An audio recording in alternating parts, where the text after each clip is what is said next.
करते हैं जोशीमठ पर आए सबसे बड़े खतरे की। जी हां, उत्तराखंड के जोशीमठ में भूस्खलन से कई घरों में दरारें आ गई हैं।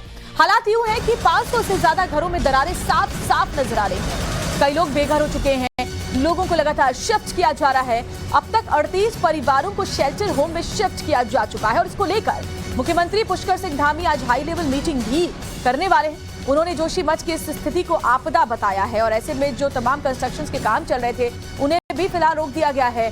शाम 6 बजे सीएम धामी की अहम बैठक भी इसको लेकर के हुई है। जोशीमठ की घरों की दीवारों पर दरारें साफ देखी जा सकती है और ऐसे में 2000 प्री फैब्रिकेटेड घर तैयार कराने के आदेश दिए गए हैं ताकि इन लोगों को यहाँ से पहले तो निकाला जाए उनके घरों से। वो इलाके खासतौर पर जो सबसे ज्यादा अभी रिस्क जोन में है वहां से उन्हें हटा करके नए फैब्रिकेटेड जो घर बनाए जाएंगे वहां पर शिफ्ट किया जाए। हालांकि कई घरों पर अब बेघर होने का जो परिवारों पर खतरा है वो लगातार मंडराता जा रहा है। पहाड़ों में भूस्खलन की ये तस्वीरें सामने आ रही है, घरों में दरारें साफ देखी जा सकती है। आज हाई लेवल मीटिंग इसी को लेकर मुख्यमंत्री धामी करने वाले हैं। बहुत सारी जो स्थान हैं वहाँ भूस्खलन से जब भूकंप आता है तो आपने देखा होगा कि दरारें पड़ जाती हैं कई बार। तो ये भूवैज्ञानिक सर्वेक्षण होना चाहिए और जो स्थान हमारे बहुत ही असुरक्षित हैं उन स्थानों पर हम लोगों को चिंता करनी चाहिए। किया भी है पहले भी गवर्नमेंट ने और पहले भी हमने बहुत सारे गांवों को दूसरी जगह स्थापित किया है।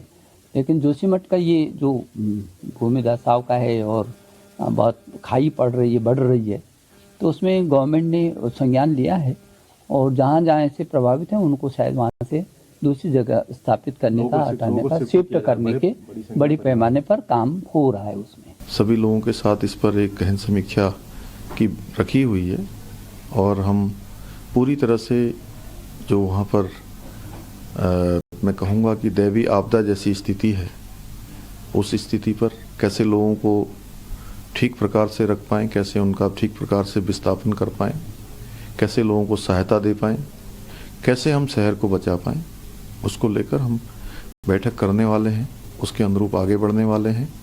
हमारे आपदा प्रबंधन सचिव और हमारे अधिकारीगण कल से वहाँ पर गए हुए हैं और वो लगातार वहाँ का सर्वेक्षण कर रहे हैं। उस पर भी आज हम चर्चा करेंगे। भारतीय जनता पार्टी ने भी एक दल वहाँ पर प्रदेश अध्यक्ष जी के नेतृत्व में, प्रदेश अध्यक्ष जी के निर्देशन पर गया हुआ है। वह भी जल्दी प्रदेश अध्यक्ष जी को भी रिपोर्ट देगा और मैं आज की बैठक करने के बाद कल वहाँ जाऊँगा और मैं भी वहाँ जाकर देखूँगा कि किस प्रकार से हम बचाव के कार्य कर सकते हैं, किस प्रकार से शहर को बचा सकते हैं। और हमारे साथ ग्राउंड जीरो से हमारे सहयोगी गौरव श्रीवास्तव जुड़े हुए हैं। गौरव, क्या अपडेट इस पूरे मामले को लेकर के, क्योंकि घरों में दरारें साफ देखी जा रही हैं, लोगों में जाहिर तौर पर एक डर बैठा होगा और सबसे बड़ी बात है जोशीमठ, उस पर यह खतरा मंडराना वाकई बहुत चिंता की बात है और उसको लेकर के एहतियातन क्या कदम उठाए जा रहे हैं?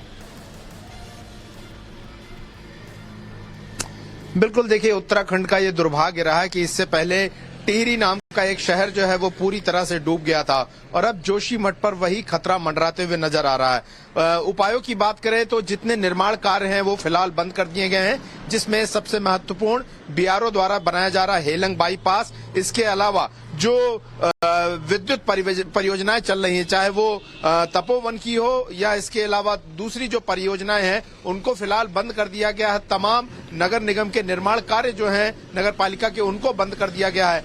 4000 फैब्रिकेटेड होम जो हैं वो 2 अलग अलग कंपनियां एनटीपीसी और एससीसी द्वारा बनाए जा रहे हैं, जहां मुख्यमंत्री धामी शाम को 6 बजे देहरादून में बैठक करेंगे। वहीं भू विशेषज्ञों की एक टीम जो है वो दोबारा से जोशीमठ पहुंची हुई है और इससे पहले भी जो विशेषज्ञों ने रिपोर्ट दी थी उसके अनुसार जोशीमठ में भू धसाव का जो कारण माना गया था वो बेतरतीब निर्माण, पानी का रिसाव, ऊपरी मिट्टी का कटाव और मानव जनित कारणों से जो जलधारा का प्राकृतिक प्रवाह होता है, यानी कि नदियों का जो प्राकृतिक प्रवाह है उसमें जगह जगह पर जो रुकावट पैदा की जा रही है, उसकी वजह से ये जो पानी है वो रिस रिस कर जोशीमठ के इन मकानों से निकल रहा है और पोस्ट ऑफिस से लेकर सामुदायिक स्वास्थ्य केंद्र हो या तकरीबन 500 से ज्यादा घर वो अब अब मकान खत्म होने की कगार पर हैं। ऐसे में लोगों की जानमाल की रक्षा के लिए उन्हें अस्थायी तौर पर शिफ्ट तो किया जा रहा है, लेकिन उन लोगों का भविष्य क्या होगा, और साथ ही साथ एक पुराना शहर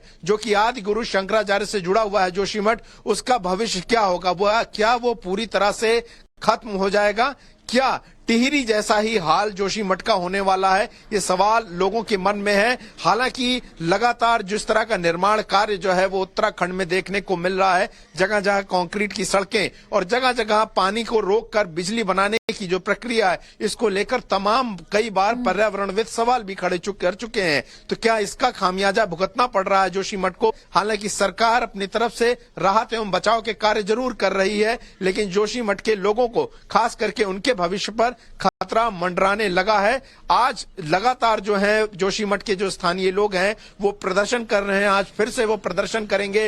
रात रात वो लोग उठकर मशाल जुलूस निकालते हैं, क्योंकि अभी तक तमाम चेतावनियों के बावजूद, क्योंकि जोशीमठ की ये समस्या पिछले 2-4 दिनों में शुरू नहीं हुई है, पिछले 6 महीनों से ऐसा नुकसान होना शुरू हो गया था। उस वक्त प्रशासन क्यों नहीं जागा? ये तमाम सवाल लोगों के हैं। औली का जो रोपवे है उसको पूरी तरह से बंद कर दिया गया है, क्योंकि वहां पर भी कुछ दरारें देखी गई हैं, और ऐसे में टूरिस्ट की सुरक्षा को देखते हुए औली का रोपवे बंद कर दिया गया। हालांकि औली जो है वो ठंड के दिनों में गुलमर्ग के बाद सबसे बड़ा टूरिस्ट स्पॉट होता है, जहां पर वो लोग रोपवे का आनंद लेने के लिए आते हैं, स्कीइंग के लिए आते हैं। लेकिन जिस तरह का माहौल बना हुआ है जोशीमठ में, उसके बाद तमाम सवाल खड़े हुए हैं, और खास करके एनवायरमेंट, पर्यावरण की दृष्टि से क्या कमियां रही हैं, क्या बहुत ज्यादा निर्माण कार्य जोशीमठ को नुकसान पहुंचा जा रहा है, इन सभी को लेकर जो है एक रिपोर्ट तैयार की जाएगी। और आज की मीटिंग जो है मुख्यमंत्री पुष्कर धामी की, वो बहुत महत्वपूर्ण होगी कि क्या निर्माण कार्यों को लेकर बहुत वाजिब बात आपने कही कि ऐसा नहीं है कि अभी 2-4 दिनों की बात है। विकास की अंधी दौड़ और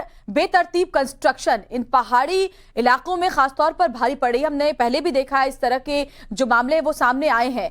ऐसे में बहुत जरूरी है कि जोशीमठ, क्योंकि कितना महत्वपूर्ण पड़ाव है, वो अपने दर्शकों को लगातार दिखा रहे हैं। बद्रीनाथ वहां से होकर जाते हैं, हेमकुंड साहिब जाते हैं, आईटीबीपी का कैंप है वहां पर। अब किस तरीके से जोशीमठ को बचाया जाए? हालांकि काफी देर इसको लेकर हो चुकी है, दरारें जितनी बड़ी बड़ी हम वहां पर देख रहे हैं, लेकिन ये बहुत बड़ी चुनौती होने जा रही है। गौरव,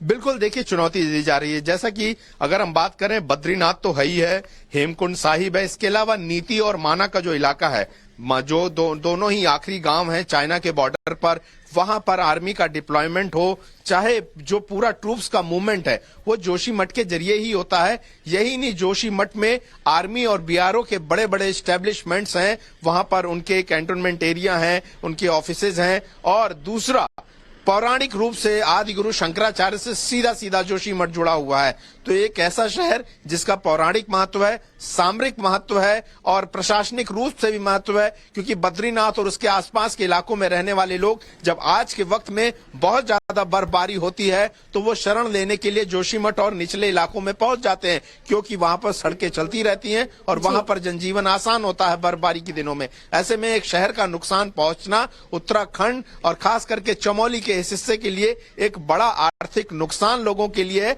और साथ ही साथ क्या जनजीवन किस तरीके से आगे चलेगा, लोगों का भविष्य क्या होगा, उनके मकान क्या होंगे, इन सब की चिंताएं जो हैं वो लोगों के मन में घर कर चुकी हैं। और लोग चाहते हैं कि उत्तराखंड में विकास उनकी अपनी जमीन है, उनकी अपनी पहचान है, उनका अपना घर है। ऐसे में जाहिर तौर पर उनके लिए बहुत ही मुश्किल ये वक्त है, और देखना होगा कि जल्द से जल्द किस तरीके से जो सरकार है, प्रशासन है, वो उनको इस मुश्किल से निकालती है। बहुत बहुत शुक्रिया गौरव आपका इस तमाम जानकारी के लिए। और ग्राउंड